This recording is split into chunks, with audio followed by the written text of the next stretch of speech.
Дельтарун и Undertale связаны. Давайте вспомним то, что в Дельтаруне мы видим точно таких же персонажей, которые были и в Undertale. Ну, просто согласитесь, что добавлять тех же самых персонажей в другую игру, которая никак не связана с Undertale, это как-то бессмысленно. Не находите?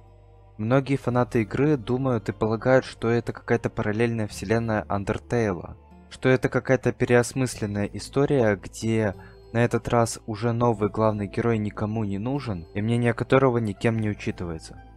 В то время как Фриск был нужен всем. Ему все доверяли и за ним все шли. Однако, несмотря на эти предположения и догадки, у меня есть свое собственное мнение по поводу того, как могут быть связаны Дельтарун и Undertale. Что ж, присаживайтесь поудобнее. Обязательно берите чего-нибудь вкусненького, и мы начинаем.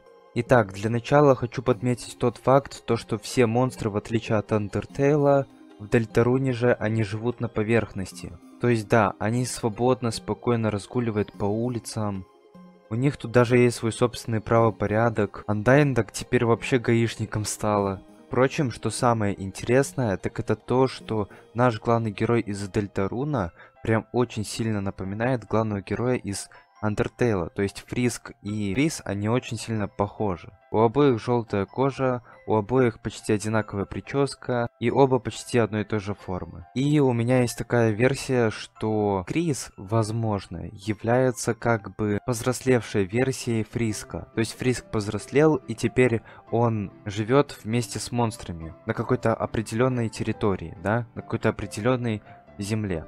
То есть я даже не просто намекаю, а прямым текстом говорю вам, что Дельтарун может оказаться продолжением Undertale. Да, есть, конечно же, и другие отличия. Например, такие как количество глаз у Undyne в обоих играх. То есть в Undertale у Undyne один глаз, а в Дельтарун у нее два глаза. Или, например, тот самый цветочек. То есть получается, что он восстал из мертвых и снова живой. Что ж, и эти мелкие детали я могу тоже объяснить. Например, Undyne могла вставить себе искусственный глаз, а цветка каким-то образом вернули в жизнь. Теперь он так же жив, как и раньше. Что насчет вражды человечества и монстров?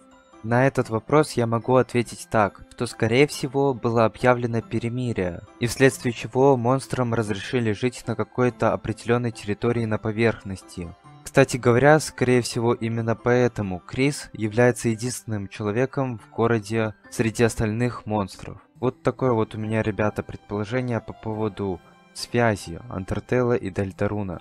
Пишите в комментариях, что вы думаете по этому поводу, ставьте лайки, подписывайтесь на канал. Ну а я с вами не прощаюсь, еще услышимся.